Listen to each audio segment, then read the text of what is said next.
Welcome to Tales of Repetition Compulsion 12, or Talk 12 as I call it.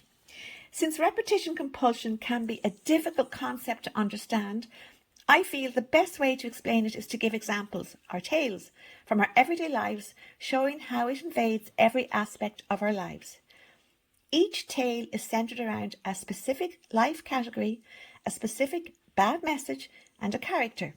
So, in today's Tales of Repetition Compulsion 12, the life category is family roles. The bad message is, you must be perfect or nobody will love you. And the character is Jamie. Do you feel like you always need to be perfect or nobody will like you or love you? I felt like this for most of my life. But thankfully, I managed to find a way to stop what I call this bad message from controlling and ruining my life. My three dogs, who I call the Three Wise Tales, will show you how I did this at the end of the section. So where does this bad message come from? I must be perfect or nobody will love me. Children learn what they live, and they are subconsciously programmed to repeat in their adult lives what they learned as a child. What a child learns becomes their normal. It is what they become familiar with. And as adults, we are subconsciously programmed or compelled to gravitate to what feels normal for us, even if it hurts us. So, if a child grows up in a toxic or abusive environment, they will sadly naturally gravitate towards toxic and abusive situations in their adult lives. This is not the child's or the adult's fault. They are not to blame because it's all done subconsciously. Sadly, if a child's experience was living in a toxic and maybe an abusive environment, they are destined to recreate this environment in their adult lives. And this is the psychological concept called repetition compulsion, whereby we are compelled or programmed to repeat in our adult lives what we learned as children. So, in today's tale of Repetition Compulsion 12, let's look at Jamie when he was a child. He grows up in a family where appearances matter more than feelings. From a young age, he notices that love and approval are not freely given. They have to be earned. When he's only 9 years old, he works really hard for an exam at school. He spends all his Saturday preparing for the exam, and he even misses out on going to a swimming lesson as he feels he needs to do really well in this exam. This is how Jamie thinks, and he's only 9 years old. He's only a little boy. He feels so much pressure to do well in an exam. I wonder why he feels this. Well, Monday comes and Jamie is a bag of nerves going to school. He is tired as he hardly slept worrying about the exam. When he sees the questions asked, he feels such relief as he knows all the answers. He thinks he's going to do really well and he sets off to write down as much as he can. Then, before it's time to go home, the teacher calls him aside and says to the little fella, "Well done, Jamie. You got 95% in today's exam, and you know what? It was a difficult exam, Jamie. I want to tell you that you're one of the best students I've ever had, and I hope you can be really proud of yourself. Well done, Jamie." Jamie heads home all delighted with himself. He is bursting to tell his mother and father how well he did in the exam. When he gets home, he rushes into the room to tell his parents how he got 95% in such a difficult exam. This is what he has to listen to from his father. What happened to the other 5%? You got 95%? Yeah, what about the other 5%? Jamie then looks over at his mother, hoping she'll congratulate him for doing so well. Do you know what she says? Well, maybe if you did some work for this exam, you might have done better. And with that, both his parents walk out of the room. So Jamie, at 9 years of age, is left standing there alone, thinking he has let his parents down because he didn't get 100% in the exam. Poor little Jamie. He decides this will never happen again, and he tells himself he will work harder to do better so his parents will be proud of him. So is it any surprise that in his childhood, Jamie learns the bad message, you must be perfect or nobody will love you. For Jamie, not being perfect means his parents will criticize him and withdraw their love. He needs to be perfect so he will get their praise, attention, and their warmth. Jamie is not even aware that he has now learned this bad message because it's all done subconsciously. This way of living, having to be perfect, has now become what is normal or familiar for Jamie. So it is now highly likely that he will gravitate to behaving like this as an adult. So let's fast forward to Jamie as an adult. He's in his 30s now and living away from home. Since Jamie is programmed to gravitate to what feels normal and familiar to him, this means he will gravitate towards situations in his family role where he again feels he must be perfect or his parents won't love him. The bad message that he learned as a child, you must be perfect or nobody will love you, has followed him into his adult life. He still feels he needs to be perfect or he won't get their approval. So let's look at a situation Jamie has to deal with. It's his mother's birthday, so Jamie buys her a beautiful bottle of expensive perfume and he even gets it gift wrapped. Isn't that so kind? Jamie arrives home and as his mother opens the front door, Jamie is all excited to hand her the beautifully wrapped birthday present. His mother takes the gift and as she's unwrapping it, she says to Jamie, oh, for God's sake, Jamie, you know I hate having to unwrap presents. What did you get me? Perfume? Oh, gee, not this one. I hate this perfume. It stinks. I can't use this. And with that, she turns off and heads to her bedroom, sulking. Jamie is crushed. That old feeling of being a failure is back. His present was not perfect, and now his mother is once again disappointed in him. Later, during the dinner, Jamie's father says to him, what is it with you, Jamie? You never get it right, do you? Your poor mother, you ruined her birthday getting her such an awful birthday present. That night, Jamie drives home feeling so lost.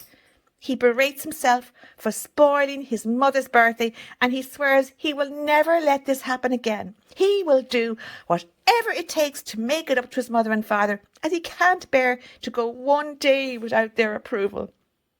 So nothing has changed for Jamie, has it? He is still trying to be perfect because if he isn't, he knows he won't feel loved by his parents. What's going on here? This is repetition compulsion. The past is replayed in the present, not because Jamie chooses it, because the subconscious bad message, you must be perfect or nobody will love you, is still controlling his behaviour. This is what he learned as a child, and until this is brought into Jamie's awareness, he will keep repeating what feels familiar to him, even when it hurts. And now I'm going to hand you over to the three wise tales. These three beauties were a constant support to me when I was trying to break free from the control of the 6 bad messages and repetition compulsion. And they are still a support in my life, a constant support. And as I'm talking to you, I'm not sure if you can hear it, the dotty's in the background chewing on a goddamn chewy. And you know what? This is about my 4th time to do this video. Can you hear it chewing?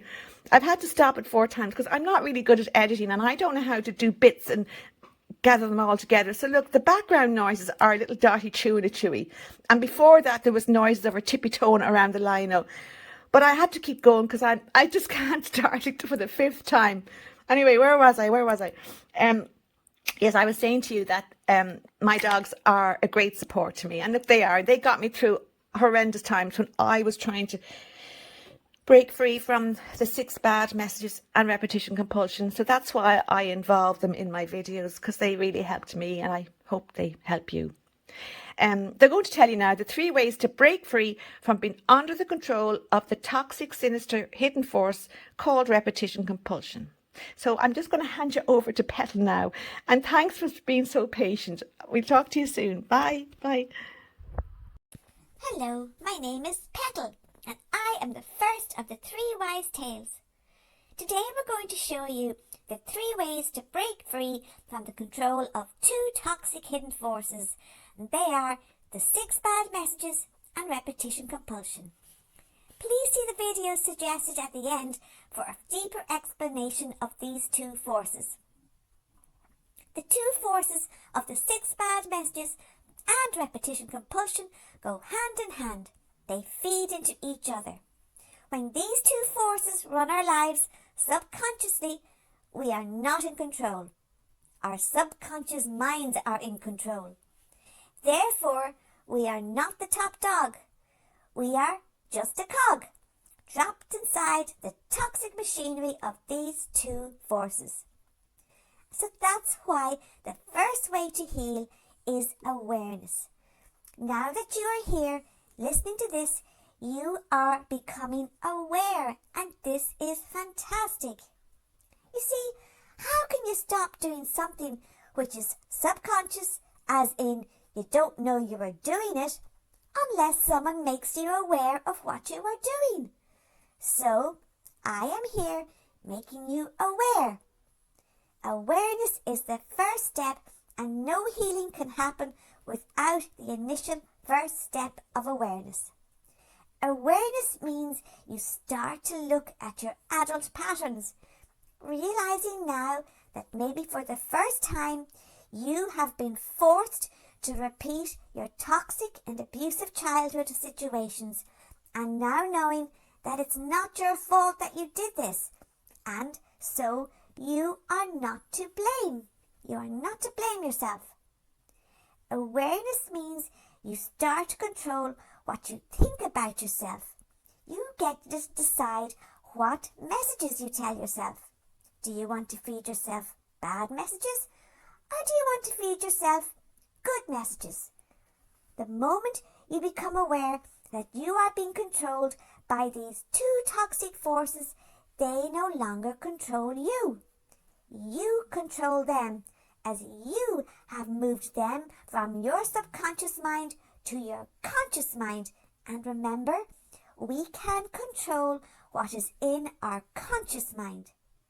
Awareness moves you out of being a helpless cog and starts to put you in the position of top dog. Awareness opens the door to making fantastic conscious changes in your life, and these changes will, at last, stop you landing yourself in toxic and abusive situations. And now, I'll hand you over to Blossy. He's going to explain to you the second way to break free from the control of these 2 toxic, sinister, hidden forces. Hello, Blossy. How are you? Hello, my name is Blossy, and I am the second of the 3 wise tales. I am very old, so yes, I have a long white beard. But being very old doesn't just mean I have a hairy face. It also means that I am very wise. Most people who grow up in a toxic or abusive homes were never taught to trust their feelings or instincts. In fact, they were taught to ignore them. In a toxic or abusive home, if a child had an opinion, they were told things like, "Don't be going on with that nonsense. You're just imagining it. Keep your ideas to yourself and don't be making trouble." Over time, the child learned to disconnect from their feelings and their instincts. And in doing that, they disconnected from their natural warning system. Your feelings and instincts are your built-in protection system. They are always right, and they always want to protect you. If you shut them out, you have no protections against toxic and abusive people coming into your life. And so you will repeat in your adult life the toxic and abusive situations you experienced as a child. When you begin to listen to and trust your feelings and instincts, everything changes. You start choosing safety. You start choosing yourself. You start saying no to toxic and abusive situations. Because top dogs protect themselves. Top dogs listen to their feelings and their instincts, and in doing this, they break the control of the 6 bad messages and repetition compulsion. And now, I'm going to hand you over to Dottie. She is going to tell you the 3rd way to break free from the control of the 6 bad messages and repetition compulsion. Hello, Dottie. Delighted you're here. Now get to work. Hello, my name is Dottie, and I am the 3rd of the 3 wise tales. I am the queen of the pack. I'm the entertainer. I keep everyone happy. So I am definitely the top dog in this house. Now listen closely, because this final step is powerful. The 6 bad messages didn't come from nowhere. They came from having to survive a tough childhood. And here's the truth. The 6 bad messages are not facts.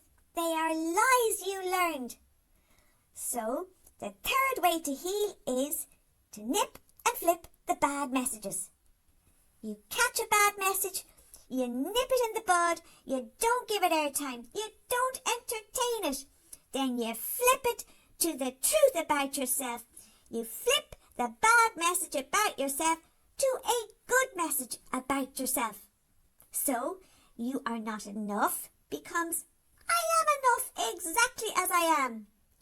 You are responsible for others, adults, becomes I am only responsible for myself.